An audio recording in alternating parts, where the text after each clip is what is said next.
26 नवंबर 1949 को हमारा संविधान बनके तैयार हो गया था और 26 जनवरी 1950 को यह हमारे लिए लागू किया गया। 1947 15 अगस्त 1947 को भारत देश आजाद हुआ। किसी भी देश को, किसी भी परिवार को, किसी भी संस्था को चलाने के लिए कुछ रूल और रेगुलेशन की आवश्यकता होती है। जिस घर में, जिस संस्था में, जिस राज्य में और जिस देश में रूल और रेगुलेशन नहीं होते वो सही ढंग से रन नहीं कर पाता, ये आपको भी मालूम है। जब 1947 को भारत देश आजाद हुआ तब भारत देश के आगे बहुत सारी ऐसी चुनौतियां थी कि देश को कैसा रन किया जाए।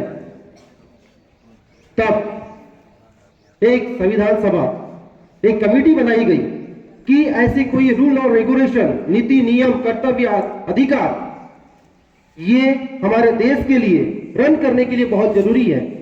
और यह जो ये था वो डॉक्टर बाबा साहेब आंबेडकर को सौंपा गया और डॉक्टर बाबा साहेब आंबेडकर, उनकी कमेटी, उनके सदस्य, इन्होंने पूरे वर्ल्ड का, पूरे विश्व का अध्ययन किया और उन्होंने कुछ अधिकार, कुछ कर्तव्य, कुछ नीति मूल्य एक दस्तावेज में बंद किया और वही दस्तावेज हमारे देश को रन करने के लिए बहुत ही कारगर हुआ और उसी को हम आज संविधान के रूप में माने जाते हैं। संविधान, भारत में अनेक जातियां, अनेक धर्म, अनेक संस्कृतियां, अनेक प्रकार की भाषा बोली जाती है। इस अनेकता में, इस विविधता में एकता बनाए रखने का काम करता है हमारा संविधान। संविधान वो है जिससे भारत देश बिल्कुल सुचारू रूप से चलाने में मदद होती है।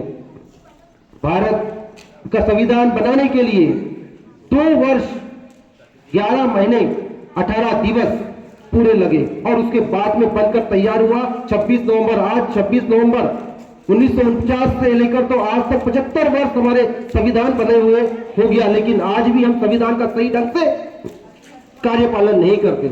हम सभी लोग संविधान के अधिकारों की बात करते हैं कि मेरा ये अधिकार है, मेरा वो अधिकार है, लेकिन अधिकार के पहले हमें अपने कर्तव्य का ज्ञान होना चाहिए। जब तक हम अपने कर्तव्य को पालन नहीं करेंगे तब तक हमारा अधिकार अधूरा रहेगा।